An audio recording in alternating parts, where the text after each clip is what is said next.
والوں سے جدا نہیں ہوا۔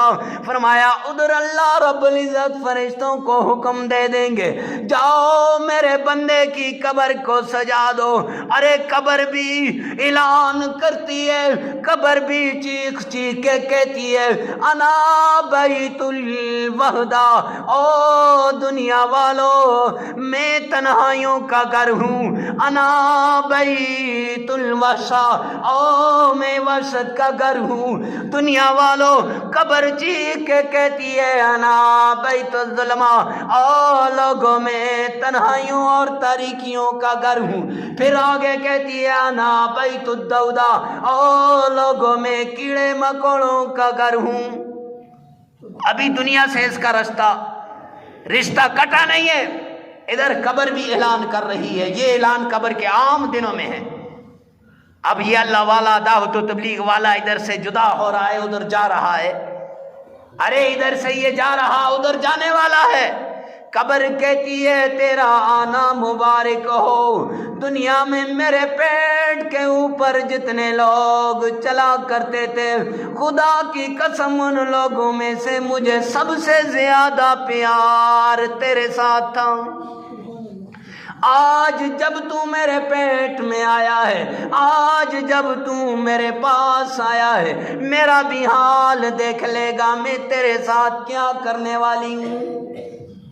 دنیا میں تو کہتے ہیں نا جی میرا یہ کام رہتا ہے، وہ کام نہیں ہوا، وہ کام نہیں ہوا، وہ کام نہیں ہوا، وہ ہو جائے میں چلا جاؤں، وہ ہو جائے میں چلا جاؤں، یہ ہو جائے میں کر جاؤں۔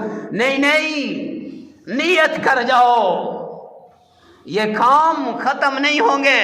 وہ عربی کا شاعر ہے نا، کہتا ہے ذا ابن آدم لا تغترر بتنعمی، اے آدم علیہ السلام کی اولاد تجھے دنیا کی نعمتیں دھوکے میں نہ ڈال دیں۔ والعمر ينفد والنعیم یزول، یہ عمر ختم ہو جائے گی، کٹ جائے گی اور یہ نعمتیں زائل ہو جائیں گی، پھر تجھے پتا چلے گا کہ تو نے دنیا میں کیا کیا۔ اللہ کے دربار میں جانا پڑے گا، یہ کام ختم نہیں ہوتے۔ پچھلے جمعے بھی بتایا تھا نا صبر کے اوپر کہ حضرت اسرائیل علیہ السلام سے پوچھا کہ آپ کو روح قبض کرتے ہوئے کبھی ترس آیا ہے؟ کہاں، ایک موقع پہ ترس آیا تھا، ایک موقع پہ دل ہل گیا تھا۔ کہا وہ موقع کون سا تھا؟ کہا ماں اور بچہ ایک کشتی کے اوپر تھے، مجھے حکم ہو گیا کہ ماں کی روح کو قبض کر جا۔